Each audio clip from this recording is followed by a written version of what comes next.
¿Cómo les va? Buenos días, buenas tardes, buenas noches, como siempre nos saludamos para saber en qué momento están ustedes viendo este video. Y bueno, hoy nos toca tratar los problemas que hay en torno al mundo como totalidad. Es decir, esta visión del universo, del mundo, pero como una totalidad es otro de los problemas que tiene la metafísica occidental al decir de Kant. Hemos analizado lo del sentido de la existencia y de la vida, hemos visto su respuesta y ahora nos toca ver esta otra concepción del mundo como una totalidad. Recuerden que también hemos visto las cosmovisiones que han existido hasta la actualidad, pero bueno, las grandes preguntas sobre la existencia y sobre el mundo, entendido así como una totalidad que engloba absolutamente todo, tiene esta complejidad de preguntarnos de qué significa la realidad y cómo se atribuye la existencia a las cosas. Y aquí, bueno, hay dos posturas que también hemos analizado anteriormente, que es el realismo y el idealismo, así que todo depende, todo está en nuestra cabeza, de alguna manera, porque nosotros tenemos un modo de conocer que no responde a lo que es lo real, sino simplemente a los fenómenos. Esto Kant lo estudió muchísimo, diciendo que todo nosotros, por ejemplo, entra a través de la estructura de espacio-tiempo, que tiene que ver con la estructura, en definitiva, de nuestra imaginación, de una imaginación trascendental, que en realidad es por la facultad de conocimiento que tenemos, ¿no? Es como ponerse un cristal. Si yo tengo un cristal transparente, voy a ver la realidad de una manera, pero si tuviera un cristal de color, la realidad aparecería hacia mí de un modo diferente. Bueno, de alguna manera todos nuestros sentidos son como cristales, ¿no es cierto?, que la realidad nos llega de algún modo mediada por esos sentidos, y hasta donde ese sentido nos hace ver una parte de la realidad es mucho más extensa que eso. Bueno, eso da pie a lo que se llama la fenomenología, y Kant esto lo estudió muchísimo. Bueno, esta es la primera cuestión que aparece ante el mundo. La segunda cuestión, que tiene que ver con las grandes discusiones religiosas y las grandes discusiones en la filosofía, cuál es el origen de lo real, cuál es el origen del universo, y aparecen como dos posturas, ¿no es cierto? La postura de algo que se inicia, que tiene un comienzo. El mismo Big Bang parecería que el universo tiene un comienzo, aunque el Big Bang, dicen los científicos, que podría provenir de un Big Crunch, es decir, de otro universo que colapsó y que dio origen a este universo que tenemos. Entonces el universo podría ser eterno, es una sucesión de universo y de universo a lo largo del tiempo, o tener un inicio determinado, o sea que este Big Bang tenga un inicio determinado. Y bueno, eso es la gran discusión que ha habido también en la antigüedad, cuando ni tenían idea de lo que era el Big Bang, y que tampoco las concepciones religiosas tuviesen tan en boga. La otra pregunta es si este universo, esta realidad que nos rodea, es simple o es compuesta, es decir, es un solo universo compuesto, esas partes forman parte como una gran sustancia que es el universo.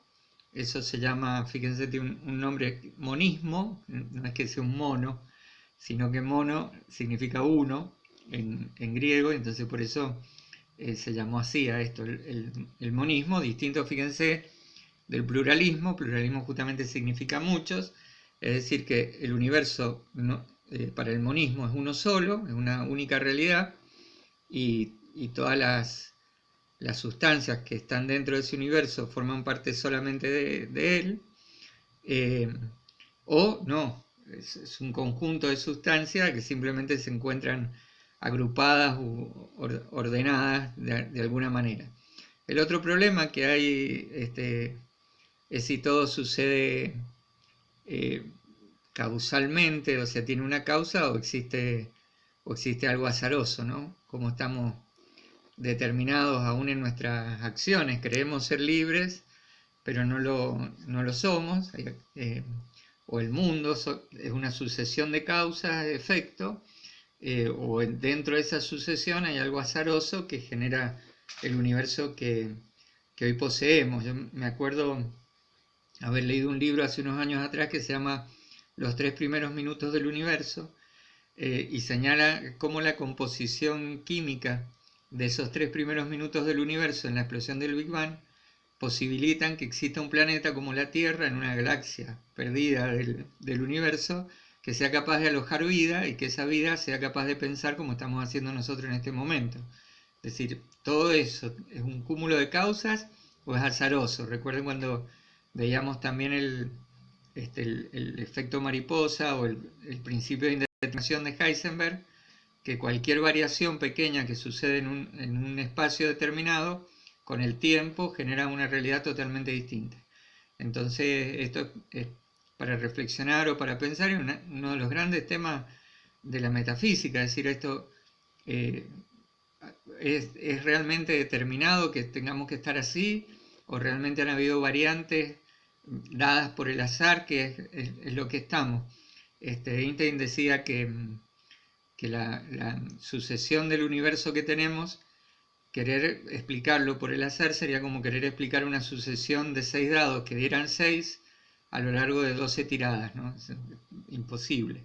Bueno, son concepciones, todos tienen argumentaciones y razones válidas acerca de lo que es todo el universo, pero es interesante saberlo.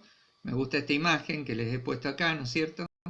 Nos estamos preguntando o estamos siendo verdaderamente manejados por algo, por alguien. Bueno, esto es para pensar, reflexionar, y cada uno, a través de esas razones, esas reflexiones, a lo largo de la historia de la humanidad, se han dado distintas respuestas. Hoy ni siquiera ni la filosofía ni la ciencia están de acuerdo. Por eso son los grandes problemas de la metafísica occidental, que siguen siendo problemáticos hoy con todo el desarrollo científico y tecnológico que poseemos. Sigue siendo un problema poder descubrir esto o preguntarnos sobre esto, ¿no?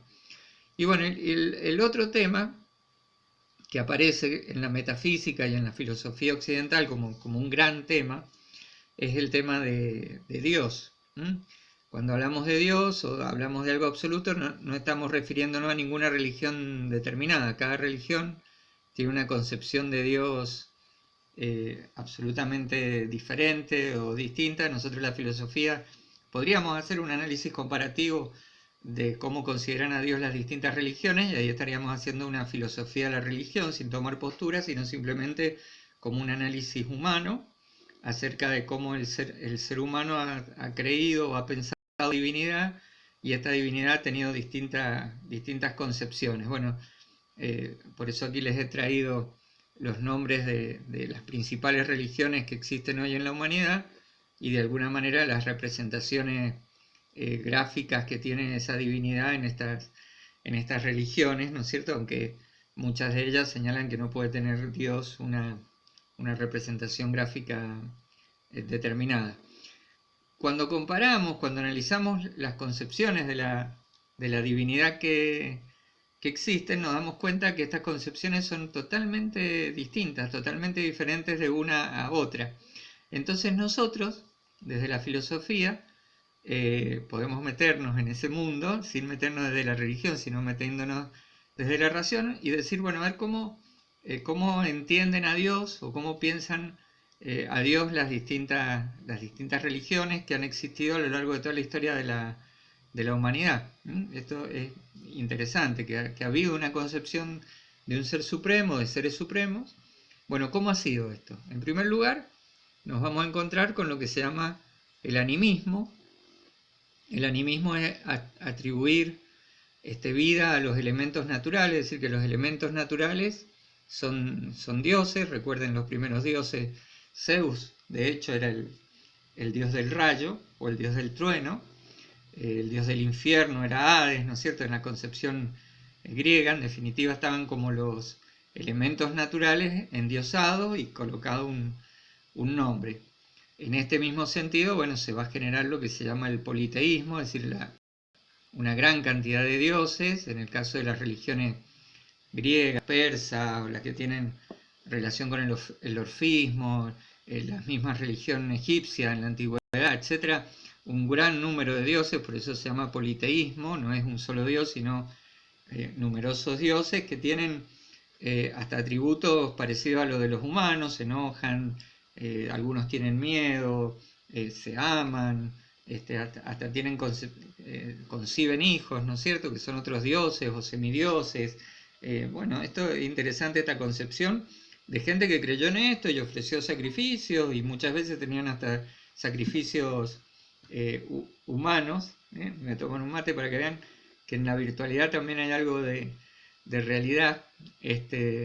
Y bueno, después las grandes concepciones más modernas, si ustedes quieren, estamos hablando de miles de años, pero aún así son más modernas que las más antiguas, que sería el monoteísmo, que afirma la existencia de un solo Dios. Ahí les he señalado las tres grandes religiones monoteístas que hoy existen, que son el islamismo con la media luna y la estrella, ¿no es cierto?, el judaísmo con lo que se llama la estrella de David de 6 puntas, y el cristianismo cuya simbología es la cruz. Los tres creen en un solo Dios, una sola divinidad. Esta concepción también estaba antiguamente en el orfismo. Platón también creía en una divinidad, un solo Dios, o lo razonaba. En Platón hay un razonamiento, no hay una religión, porque proviene de la filosofía, pero bueno, esto es el monoteísmo, ¿no? Y después aparecen otras concepciones, el panteísmo, que señala que todo es Dios. En realidad Dios está en todas las cosas y todas las cosas son Dios.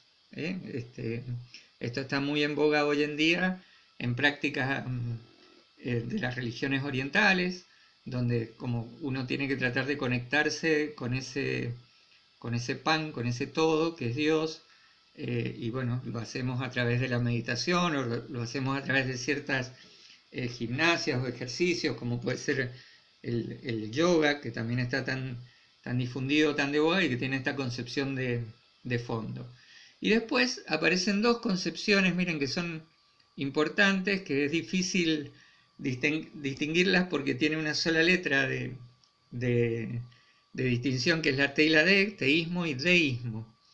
Bueno, el teísmo, esta concepción de estas tres religiones monoteístas estarían en esta línea, donde Dios es creador y es providente, es decir, hay un Dios personal, y ese Dios personal no solamente interviene en la creación del universo, sino que después interviene permanentemente, y por eso hay una revelación, hay un libro sagrado, hay una palabra de Dios, hay una intervención de Él, de distintas maneras, los profetas que se creen, o los ángeles que vienen hacia nosotros. Bueno, eso es un deísmo que se llama, hay un Dios creador y al mismo tiempo providente, que no solamente se limitó a crear el universo, sino también a involucrarse dentro de ese universo. Esa es otra concepción, y esa se llama teísmo, con T.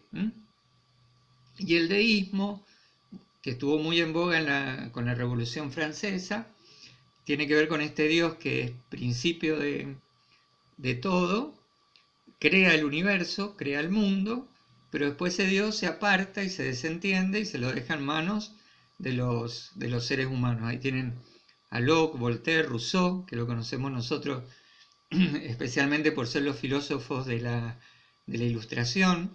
Ahí tienen más una cosmovisión política, si se quiere, pero luego terminan interviniendo de esta manera, ¿no?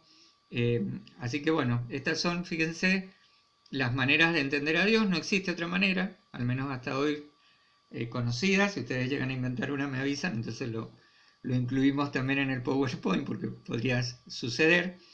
Pero tenemos la concepción animista, politeísta o monoteísta, y después panteísmo, teísmo y deísmo. Son 6 formas, las 6 únicas maneras de concebir a Dios cuando uno compara todas las religiones y trata de entender este fenómeno en lo que los seres humanos muchas veces creen o entienden, ¿no? Y bueno, y eso genera, digamos, aquel que cree en Dios o no cree. Acá es otro análisis, que sería cuáles son nuestras actitudes ante esa concepción o ese concepto de Dios o de divinidad. Y bueno, aquí tenemos 3 posibilidades, solamente 3, aquí no hay No hay otra, la primera es ser creyente, sea de cualquier religión, ¿no es cierto? Una actitud ante Dios, ante lo que denominamos Dios.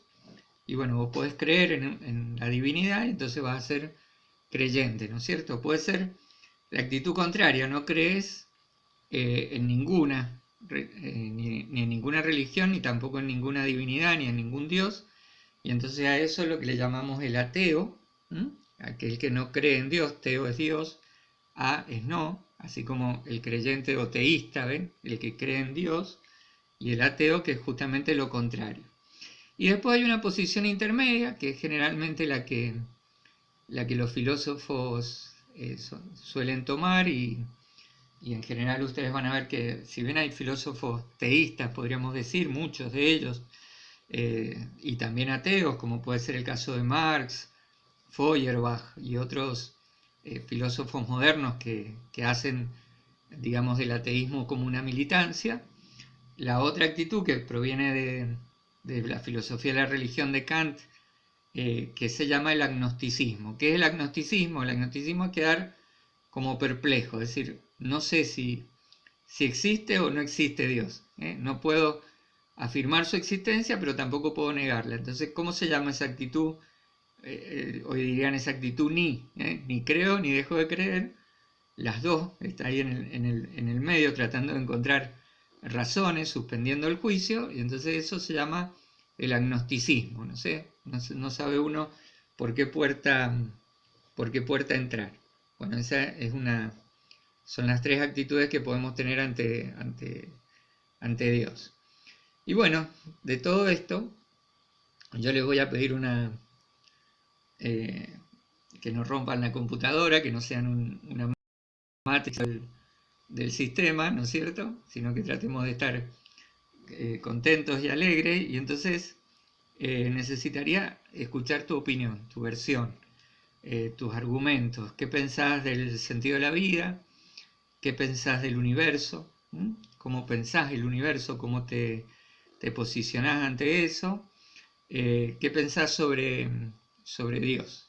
Bueno, estas serían las actividades sobre este eje número 3 que hemos desarrollado, un eje muy valioso. Como ustedes pueden ver, son temas, la verdad, polémicos, muy interesantes, que nos hacen pensar y reflexionar mucho, y nos ponemos así de lleno en la historia de la filosofía, en la historia del pensamiento. Pero recuerden que lo más importante de todo esto, lo más importante de la filosofía, no es repetir como loro lo que decían otros filósofos, sino desde lo que otros pensaron, como quien está dialogando a lo largo de toda la historia.